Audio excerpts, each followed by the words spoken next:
The broadcast is now starting. All attendees are in listen-only mode. Welcome, everyone. My name is Randy Howell with Trader's State of Mind, and I'm excited to see you here, and we are about to get started. One thing we need to do is we need to find out if you can hear me. So if some kind people would please put into the question box or the chat box. The question box, a Y or an N, if you can hear me. Of course, if you can't hear me, you're not going to be typing anything, but just a formality. I always like to know that we have that. Yes, yes, yes, yes. Okay, we're good to go. We're good to go. The last thing is that in my presentations, I hold questions toward the end.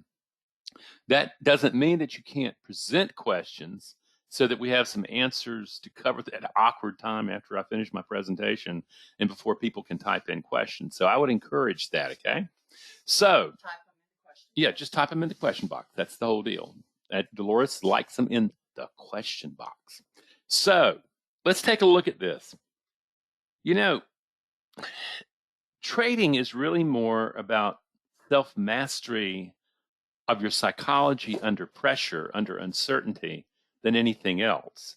You're going to find that what happens is that success in trading really requires a very different mind than is required for success in other areas.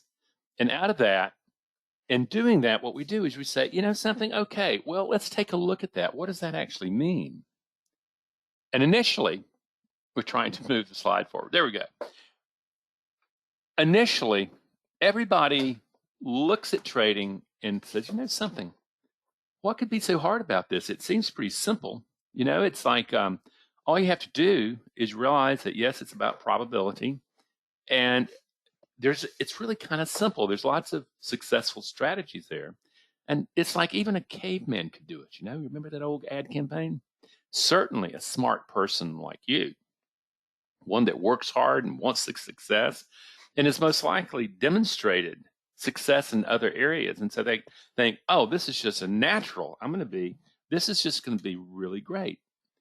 And they buy into the program and they say, you know something, I know it's going to take me a while to be able to figure out how to do this, to master this technology, to master an edge that I have and develop it.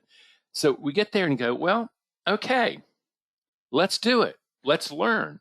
And then a magic day comes when you've learned a way of trading, you have gone through paper, and you have demonstrated that you can, in fact, win. Hold on. One person is having audio problems. Ask the rest of them, are you having audio problems? Yeah, folks, is there anybody else other than one person having audio problems? Please let me know, either yes or no, because I would hate for a garbled voice to be going along. All good for audio. Okay, no problems. Okay, I would guess then that the problem is going to be on your side. Please check it out, because I don't know. Everybody else is hearing things, so I think we're good. Okay. I will get to that question at the end. So we've done all the paper trading. Everything's going pretty good, and go, you know, I can do this. Then comes live trading. Then all of a sudden, what you're doing, it becomes a completely different world. Suddenly, all those question marks that you're looking at represent uncertainty, and you're discovering something, that your brain does not like uncertainty. When you were trading paper, you had something to catch you. You had a reset button, and the losses really didn't matter. Yet when you go live, suddenly that hard-earned capital of yours is being put at risk. And suddenly, trading is not so simple anymore. Literally, what has worked for you before turns against you. All that hard work, all that pushing, all that work, all of a sudden it doesn't seem to matter. And this is one of the big deals. What actually is going on here? In fact, what you discover very quickly is you keep making the same mistakes over and over and over again. For instance, I have a section where I define 9 moments in trading that are so popular for mistakes that everybody knows about them. Everybody knows about entry problems. And you keep doing the same thing over and over again. Everybody knows about not being prepared when you put the order fill and suddenly you're not prepared for the wild swings and just the up and down action that's going to happen. Then you're not prepared for losing. You don't want to lose. You're not prepared for winning. Even winning gets in your way. So what happens is we start going, wait a minute. Why do I keep making the same mistakes over and over again? That's what Albert Einstein said was insanity. Yet I don't think that is insanity. I think that's normal. I think what you're doing when you can't find yourself flustered, where you know how to trade, you get under pressure, oh my God, I could lose. And all of a sudden, repeatedly, over and over and over again, you keep making the same mistakes. This is normal. You have just met one of the biggest problems that you will ever face in trading. That problem is simple, is that our ancestors from cavemen to even before cavemen were built very differently. And you are trying to solve the wrong problem. What you actually are throwing gasoline onto just a smoldering fire, and all of a sudden it blows up on you. We don't know how to move from the kind of certainty-based thinking, beliefs that our ancient ancestors had that was required. We had to believe that we were going to win, that we were going to survive. We had to believe that we were not going to lose. Because if we lost, we were somebody's meal. And all of a sudden you realize, oh my God, Randy, are you telling me the brain that I bring from the evolutional times and all that stuff that I have brought to trading is in fact the biggest source of problems that you have? Yes, that's what I'm telling you. And the thing is, you didn't understand, and you don't understand the nature of the problem or how to deal with it. And I see this all the day. I get a lot of people will go to my YouTube channel, and what happens is they kind of just really get into that stuff and then say, golly, Randy, I finally understand what my problem is. To me, that is one of the things that you really, truly have to do, because the key is this. When you actually start seeing yourself in repeating patterns, responding to all that risk and uncertainty, you are looking at the ancient emotionally directed neural circuits that are firing on automatic. It has nothing to do with thinking at this time. Thinking is just simply overwhelms your whole thinking. What your emotion overwhelms. And all of a sudden you're realizing that, oh, wow, this is happening in nanoseconds. Your brain has set up emotional patterns for anything that seemed threatening. And risking capital to your caveman brain is, in fact, perceived by that caveman brain as threatening to your biological system. So you're getting at it and you're going, whoa, this is what you walked into, and we don't want to see it. We don't want to see the world is uncertain. We want to make sure it's certain. We want to say, oh, it's here, everything's fine. And then, think about all those people in Syria and Turkey. God bless them. What happens, they knew that they were in a prone area, yet, something, it might be 1,000 years. It might be 500 years. It might be tomorrow. It might be right now that suddenly things are shown to be uncertain and everything turns to hell in a basket. The point is this: limbic learning, it's not logical. It's emotional. If you take the analogy of this, if you look at an emotion, your emotional nature, as a locomotive driving a train, it's powerful. It is very powerful. And your thinking is the caboose at the end of that locomotive. Not very consequential. And the engineer driving that train are the beliefs you have about your ability to manage uncertainty. And all of a sudden you start saying, oh my gosh, what I'm really being exposed here is the beliefs that I have about being able to manage uncertainty and risk are being revealed in my performances in my trading account. Yeah. But the point is that We like to believe that we're rational. And the truth is, we're not. We are not rational, okay? What you discover very, very quickly, emotion controls thinking.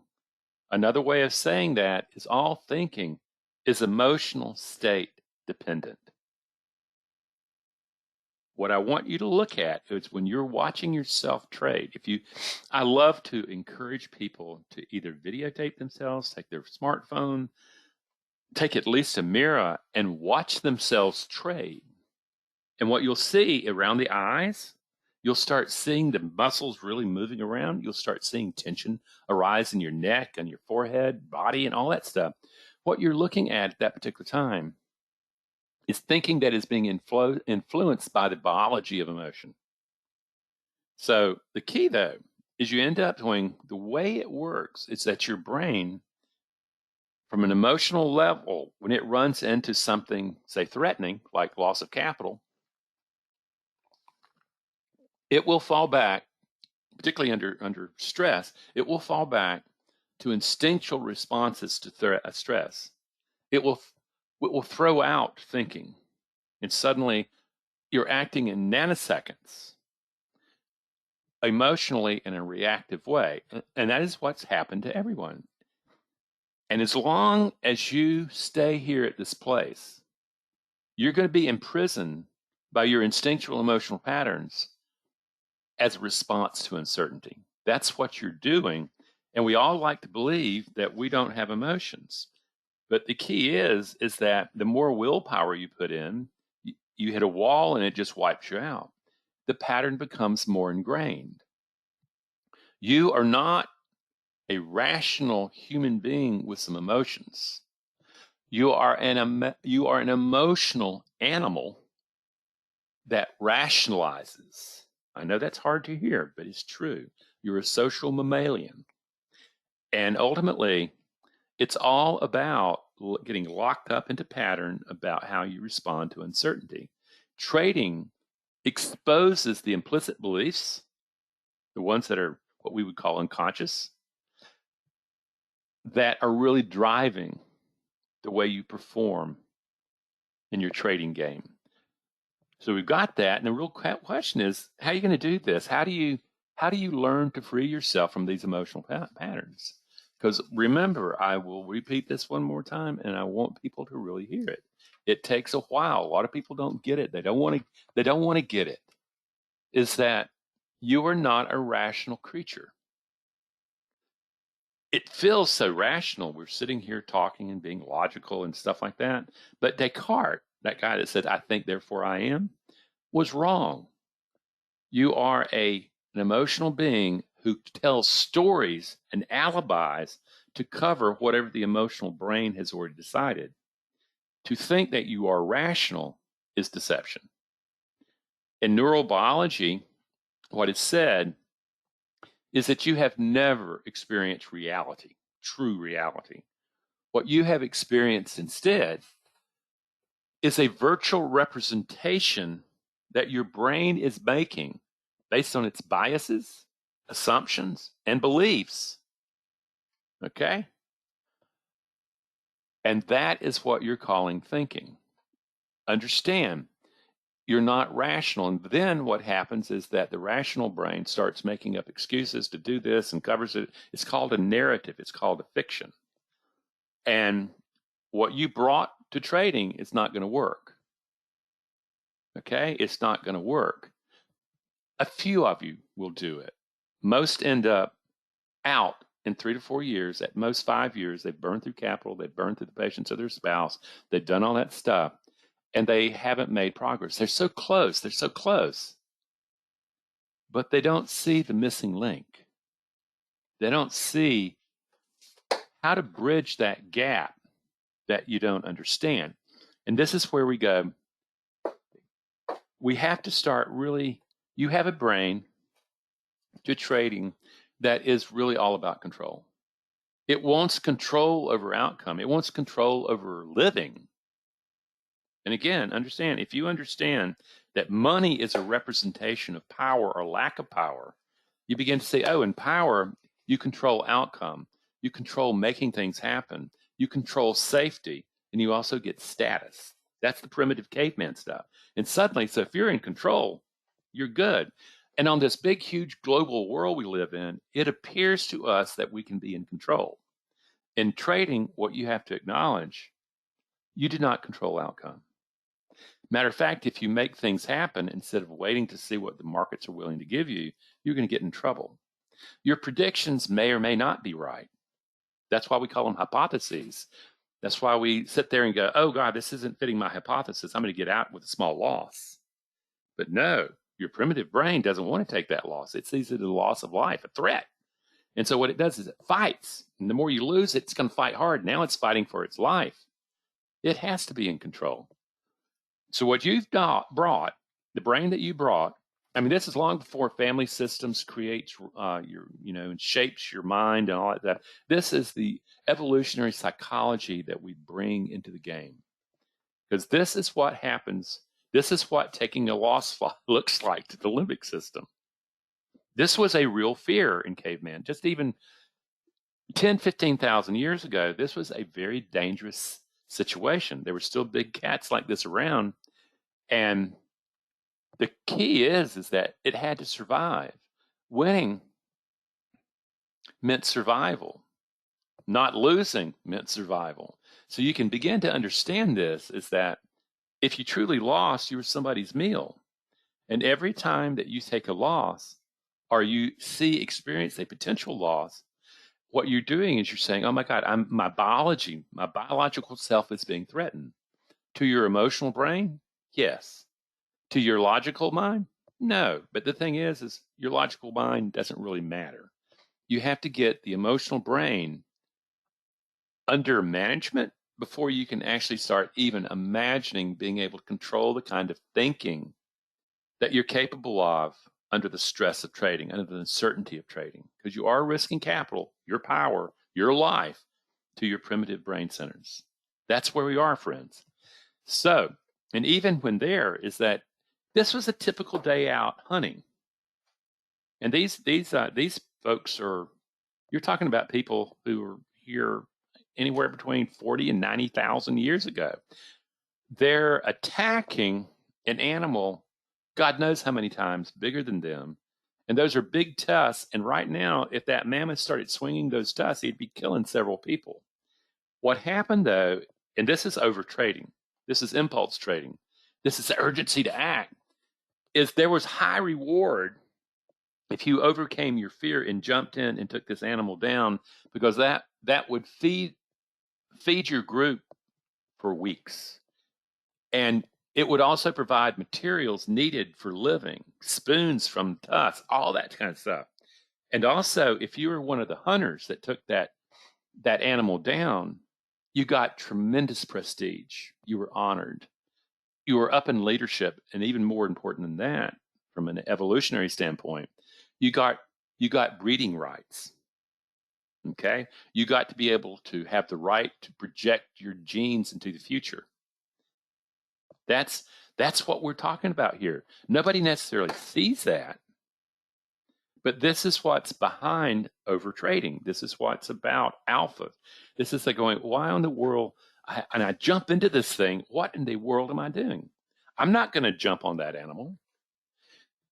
So we're getting this thing going, wow. So we're carrying a lot of evolutionary baggage around with us, and that we're going to have to figure out how to produce a workaround.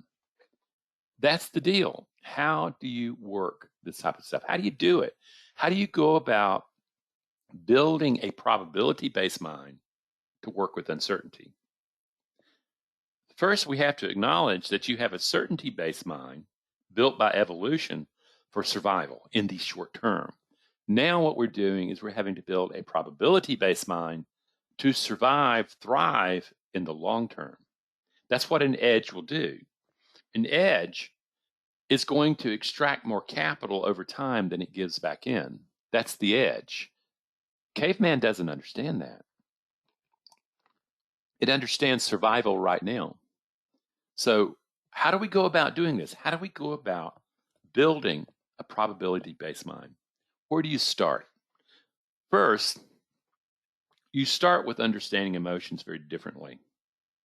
The very big deal is this, is that most people equate emotions as being psychological. They equate emotions with feelings. Emotions, defined in neurobiology, are biological action potentials. Notice it didn't even say emotion. It's biological action potentials that work to automatically adjust relationship between the environment and the trader and the caveman. So when you're looking at that, you're going, oh, that's what an emotion is, my God. And they're built to fire automatically, nanoseconds. The thinking mind hasn't even got to it. So the very first thing that's going to happen is we're going to have to look at that and say, how in the world do we slow the emotion down so that it doesn't work up a head of steam and just wash us away? How do you first do that? Well, the way we teach it here is we begin to say, we do it first with breathing and relaxation, muscle relaxation. When you take a look at this leopard, it's actually working. It's waiting for the prey to show up and so it can ambush it. It wouldn't look that way. And what you're doing is once you get the body there relaxed, that's done by breathing. Because look, the thing about breathing and muscle tension, they are both part of an emotion. Remember, the emotion is biological action potential. And if it's biological, it's going to have parameters that you can mess with, the way you breathe. If you hold your breath or you just stop breathing or start panting, my promise you is you would accelerate your movement to fight flight. If you do diaphragmatic breathing, what happens is you slow things down and you start going into what is rest, digest, calm, which is what's happening here. They're in rest, digest, and what happens, you end up with a calm mind. So once you come in, also the muscle tension you feel is actually the emotional arousal. The more tense, it's preparing your big muscles for fight flight.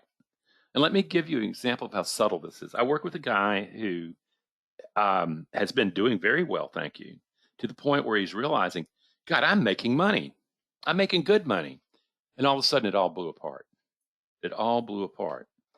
And ultimately, it came down. And also in my advanced work, I'm having a heart rate monitor and I'm using an app that is actually helping to keep the range of heart rate in a particular range that is good for keeping a mind.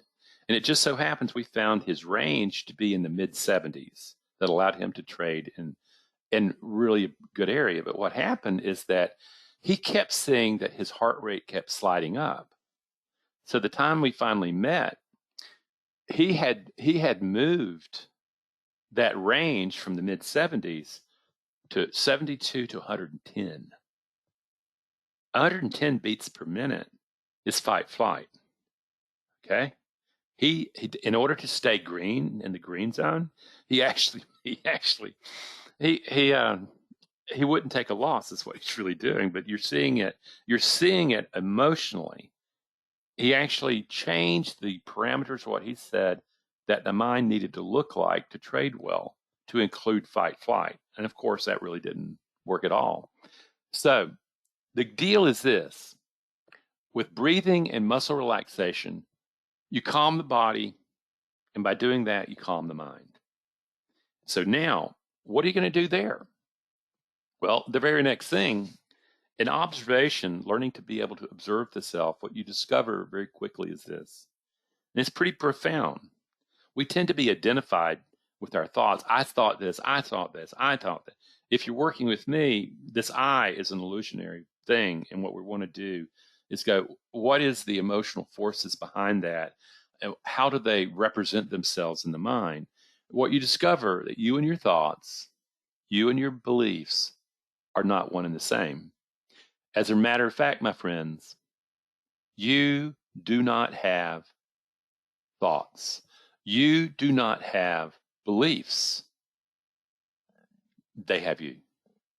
That's what you need to know, is that we assume, well, I'm having these thoughts. No, you're not. Historical thoughts already wired into your brain are popping up and directing activity to produce a particular destiny. That's what's going on. And then you go, well, whoa. So in mindfulness, you learn how to quit identifying with your historical self, all those thoughts that run through the mind when you make a mistake and you beat yourself up, or you say, I'm never going to make it. What was I possibly thinking? Or, boy, if I make a lot of money, I'm going to be really an important guy. Yeah. Well, this is how you begin to say, okay, I recognize if I step back out of them, I quit identifying with them, and all of a sudden a whole new world can begin to show up. It's that world that we really want to start getting into. Because ultimately, mindfulness is a transformational tool that allows you to separate your identity from your beliefs about self. Because my promise to you, if you're like 90 to 98% of the traders in the world, your beliefs are killing you. Your instinctual survival beliefs about your ability to manage uncertainty are killing you. When you've taken a loss, what do you think? When you're taking the loss, what do you feel? When you win, what do you feel? Several years ago, I'm in China and I'm talking in a large auditorium to fund managers, portfolio managers, and traders. And I make the statement that when trading, when investing, you are not allowed to feel good. And one guy in really good English gets up and says, but I like feeling good. And my statement to him was that you can feel good, but just not when you're trading. He ended up walking out, and so did a lot of other people. And basically the thing is they did not want to hear or did not believe that thinking is created by the emotions. What happened is this guy was feeling good. I call that euphoria. And euphoria has you believing that the good times are going to roll on forever. And it just so happens China had been on a raging bull market for 50 years. These guys could throw darts and make money. Interestingly, is 2 days later, the Shanghai had a tremendous correction. And that guy came to me and said, I now understand. If I had just, I see that I saw this coming. I just refused to believe it. So this is where you're really beginning to go. I need to be able to start really learning how to observe my beliefs as not who I am and get so personal about your beliefs. But we really want to know about the beliefs that you use, that how can you manage uncertainty? Okay, how are they? And for good or worse, better or worse, is your beliefs that you project onto the markets are being evaluated for their effectiveness all the time. And you can believe whatever you want to, but ultimately, with an edge, you come to the moment of where I actually understand now that I am exposing the beliefs that I have about my ability to manage uncertainty and risk. And when you take a look at the dismal results, you discover is very few of us have beliefs that allow us to be able to manage uncertainty well. Yeah. So we know that through mindfulness, we can begin to start really getting in there and start finding it, because ultimately, what your brain and mind are really alike, okay, is that your brain, if you envision your brain as a community of rival emotional programs that are duking it out to get control of the construction of the self that trades. There is no one self. The self is very fluid. It can be recreated. And the key, though, is that in that competition, the winners win and the losers are kind of pushed aside, and you start acting from a particular perspective. And people who've come in trading may have had a really good mind and it works outside of trading, but when they come into trading, they discover it doesn't work. Then what they discover is this, is that when that brain produces mind, a miracle happens, is that suddenly the emotional programs are given voice. You start hearing your thoughts in the mind. And this is where the mind becomes a governing committee of the self. And what happens in mindfulness, you start waking up and you look and you start realizing that there's a mutiny going on in your mind that is not going to help you in trading. And what you as CEO or chairman of the board of this governing committee, it has to do is it has to learn to clean house and to redecide about which forces in the mind, which aspects of your personality are going to be the ones that are actually doing the trading, the decision making under uncertainty. There will be others that simply want your destruction. It's pretty simple. And in my work, if you've ever experienced self-doubt, anger, overconfidence, what you're experiencing is this committee of the mind, and you're experiencing something that I call the inner critic, either judging you, criticizing you, or tempting you. Okay? And at the same time, there will be an adaptive self that is just scared or gets so lustful for making money because it'll feel good. And all of a sudden you realize that, oh my God, these have been running around inside my head for so long that they're untamed. And yet at the same time, what I need to be doing is I need to be able to start saying, well, who's actually making the decisions? Okay, and what you discover is that the rational parts of the mind, the disciplined parts of the mind are blown out of the water, and more these are all emotions, other much more destructive elements of your emotional nature start showing up to make your decisions. And this is what has to basically be retrained.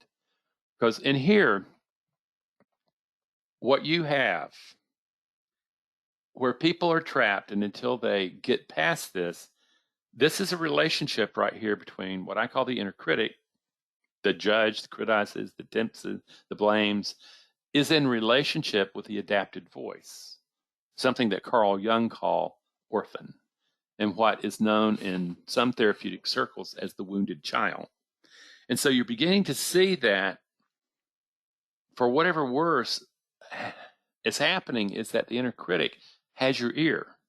It's talking in, judging you, criticizing you, tempting you, all that stuff. And at the same time, there is a part of you that so much wants to succeed, but is scared. He says, if I succeed, I matter. Or, I'm just not deserving of easy money. Or I'm just inadequate. I can't do that. That's not true. It's an assessment, and you're going to find a lot of misinformation running through the brain, through the mind. And what are you going to do about it? Is the whole key. This has been going on with people in trading. Every time you really get whacked up and you lose control and go tilt, this is what's controlling mind. And this is what has to really be calmed down. So you're looking at this, as long as it's unobserved, as long as the observer's not there, this is just firing and going on and just sweeping away one way or the other, and you have no idea. One of the first things that I'm doing is I'm giving you a language about how to understand what's going on in the mind and who the players are and who's got control and what you're going to have to do to be able to, take those emotional natures driving your performances and reroute them so that disciplined impartiality is there. Doing the trading, a sense of self-soothing or self-compassion is calming your fear down. And there's also a courageous part of yourself who is protecting the committee from basically all this mutiny that's been going on inside your head. And you see this every day when you are put into vulnerability, put into confusion. Oh my God, I don't know what's going to happen. And this is what instinctually takes over, fight, flight. So we're sitting here, and interestingly is that in the same way we've talked about inner critic as an emotional program, we've talked about the adapted voice as emotional program that has really taken over mind. There are also other parts of you that are just simply part of the human experience, but for whatever reason have been pushed aside. Like, for instance, in my upbringing, I grew up in a military family where my father was a retired colonel and was also a very high-ranking civil servant that ran a fleet of aircraft. He was the aeronautical engineer on a fleet of aircraft for the Air Force. And the truth is he ran his family like you run a military unit. And there was, the thing is, talking to the colonel, oh my God. And for me, that option of developing that part of my personality, of my heritage, just simply was not allowed. It was pushed aside because it just wasn't cool. But the discipline of a ruler is there. And the discipline of a ruler, what it will do, it will maintain order under pressure. Abraham Lincoln, if you think about him from our American history, particularly during the enormous debate that went on that led up to the Civil War and through the Civil War. And then at the same time, what you're also looking at is that you also have a warrior living within you that allows you to have the courage to actually face your fears rather than false courage or all the bravado. Rah, rah, rah, boy, I'm a disciplined trader. I can make some money. I can talk the talk, but not really walk the walk. And you're realizing that courage is not about the absence of fear. Courage is finding it within you to push through your fear in the faith that you're going to find the tools that you need to be able to work with the uncertainty. That's the power. The other part of our human experience that we need to learn to pull forward is the nurturing side, the one that soothes, the one that has self-compassion. And that's called caregiver. And it is actually the hardest one, particularly for masculine guys, to be able to find within themselves. It's hard for them to be easy on themselves, to be compassionate toward themselves. And yet, that's the engine of survival. The antidote to fear is not courage or bravado. The antidote to fear is courage. So you're looking at it and going, boy, these are potentials, yeah, but you're going to have to develop them so that they're in their strongest archetypal presentation. This is your job. Also living within you is the wisdom, the clear thinking of a sage. That's the part of you who actually wants to do the calculations and actually saying, okay, I know this is what I need to do in this trade. And the key is until fear is taken offline, that's that orphan nature, and impartial discipline shows up, that part of you that is rational cannot be present. It is easily taken out. These are called archetypes, and they are burned into your DNA as emotional programs. They are, in fact, there, but you have to learn to awaken them, particularly if they were not modeled well growing up or if they just got crushed. So we've gotten this picture, and what I want to do is that I use the Lord of the Rings as an example of all these archetypes where it's easy to see them. You can see Aragorn, the ruler. You can see Frodo, actually, the internal struggle going on. A lot of these guys are in an external struggle, but Frodo is in a struggle within himself. You start seeing compassion show up. You start seeing, like Sam, you start seeing all this stuff. You start seeing people willing to change their lives for the sake of another. And you start seeing, oh, these are the noblest parts of ourself. The internal struggle, the challenges of living are going to always be there. You don't control the outcome. You don't control that trouble's coming. What you control is the mind that engages that uncertainty, engages those challenges. And this is where, in my work, what I'm doing, I am teaching people first to find that there is an inherent worth living within them that is beyond their performances. Even if you lose, it doesn't mean that you're worthless. It doesn't mean that you're inadequate. It just means you need to work on your competency or probability was there. But the actual inherent worth that you are is about your being, and it is not about your performances. That's the very first key that has to happen. And as you do this, you realize I can build this team, and I can build it. I can build it so that I know that I can engage the uncertainties of life from a position of empowerment. And right now, traders can't. I wouldn't have a business, and I have a thriving one, if it were different than that. So ultimately, I used to play baseball, not on a high level, up to high school. But what happened is we imagined ourselves as major leaguers. Right? My hero is Mickey Mantle at that time, okay? The key, though, is that when you see a batter in the on deck circle, what he's doing is he's beginning to find rituals that he started in Little League and has developed and have become almost magic. Right there, he's looking at the pitcher, he's swinging with the pitcher, he's getting his mind with bat on ball. He's seeing himself perform. He's preparing himself to face the 100-mile-an-hour fastball. And this is where, in my work, what I'm doing is that when this finally stuff comes together, I'm looking for you to be able to prepare the mind before you get to trading and to repair and to reconstitute the mind as you trade.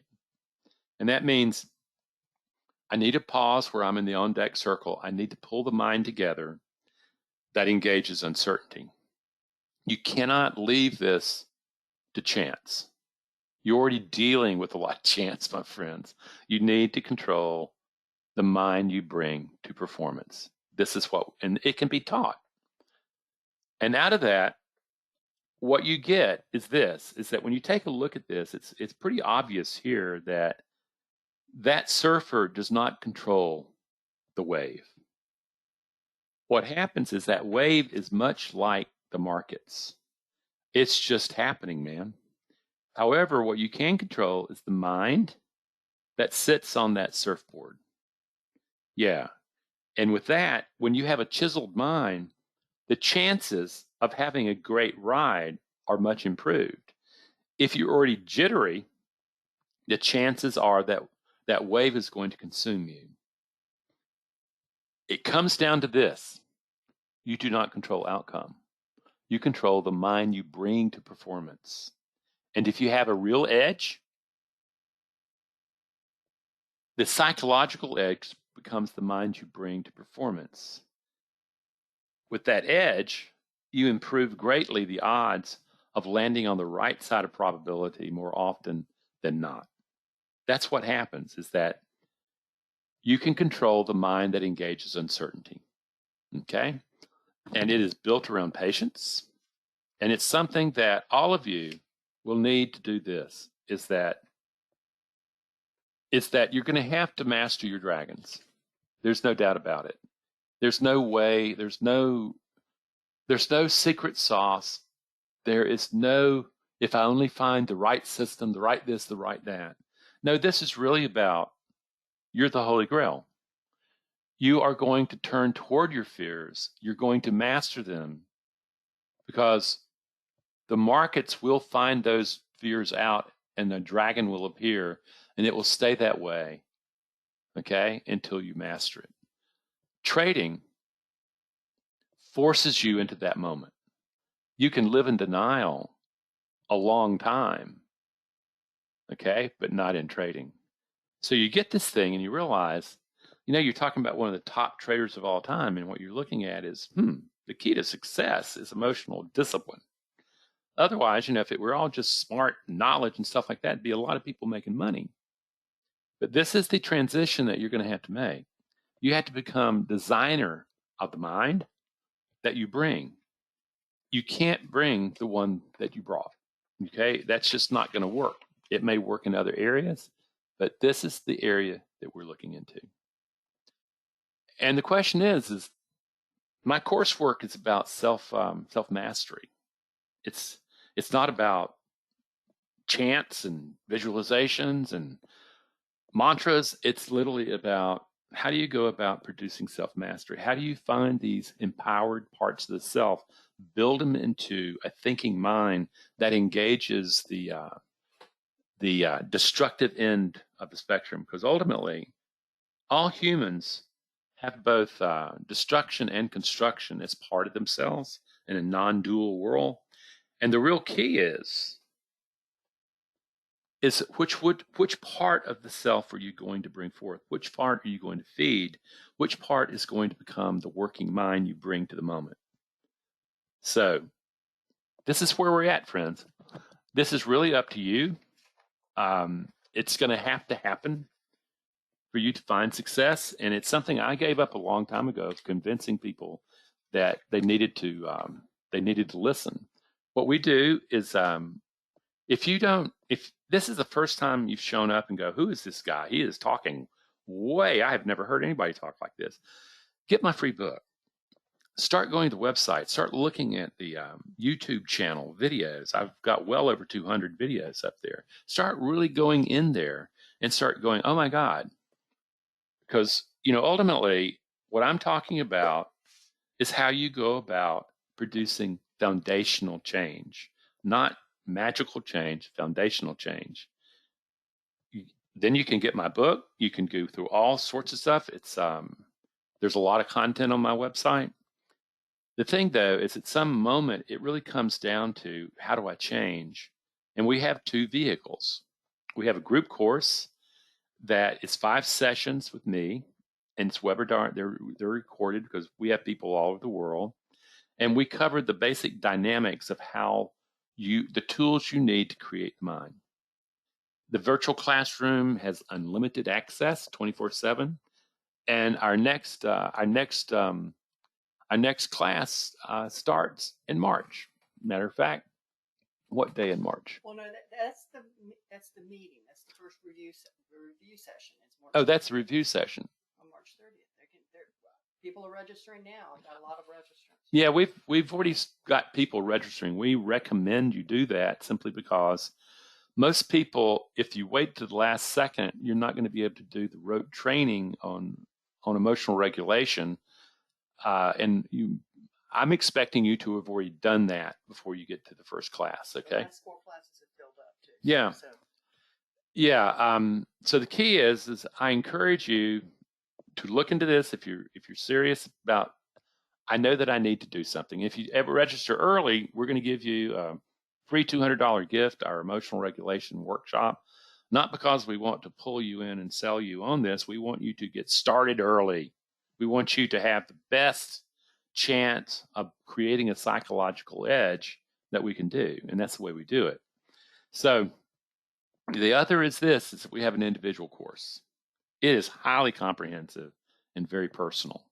It gets to the meat. It digs much deeper than the group course can and will. And people choose it. There's 10 sessions with me, lots and lots of materials. On Zoom. Yeah, and it's meeting on Zoom. And ultimately, it is you really get down to the meat of the problem. Like a guy I'm working with right now who has been killing it and all of a sudden has blown it apart by making a lot of money. What he discovered is that deep inside him, in the relationship with his dad would work him to death but never pay him. And what he was told is he was not deserving of being paid. He not deserved making money. And what you're seeing is him being successful and all of a sudden a backlash from that, what is known as an injunction from another time and another place. And he started losing. This is where he has to change. He has to be able to say, oh, I get it now. Is that this is Olympic learning. This is an implicit belief that I can change. So I'm encouraging you. I'm good.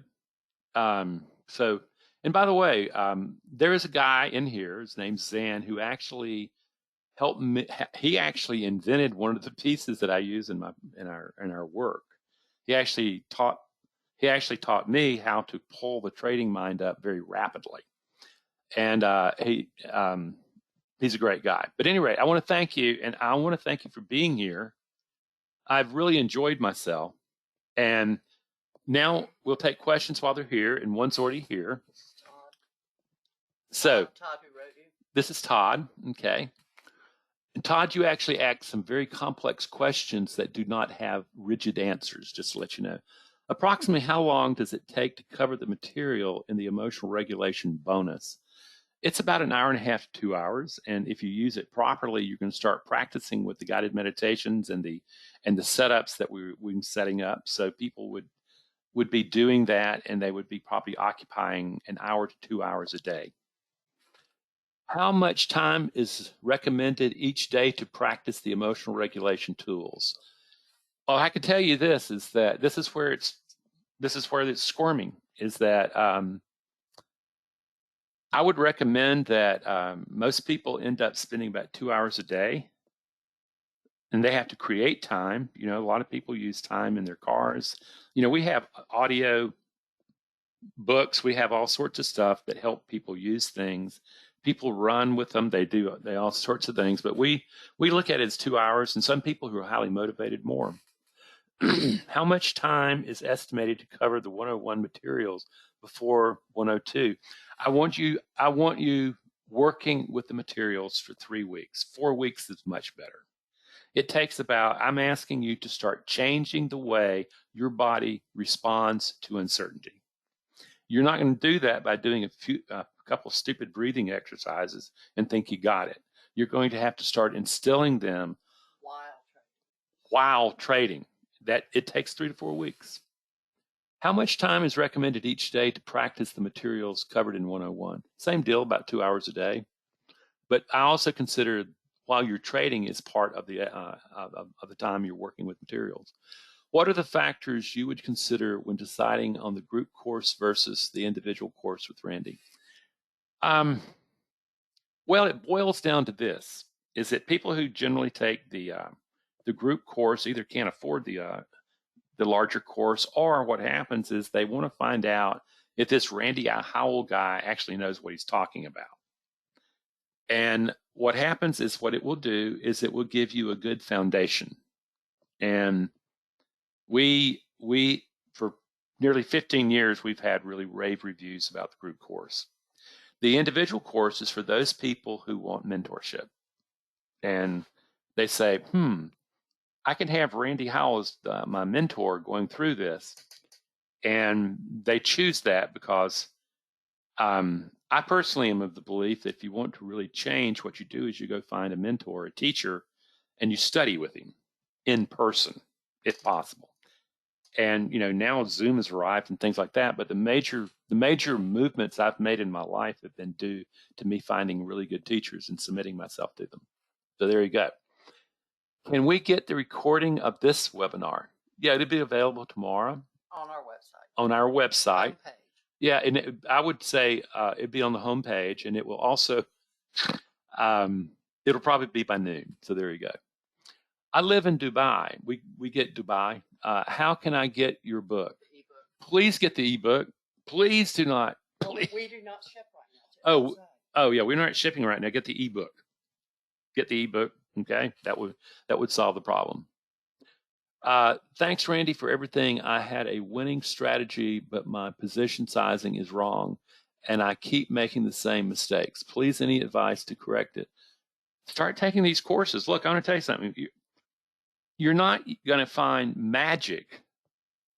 What you're going to do is you're going to have to get into the organic fibers of neural networks, and you're going to have to recognize I'm making the same thing over and over again.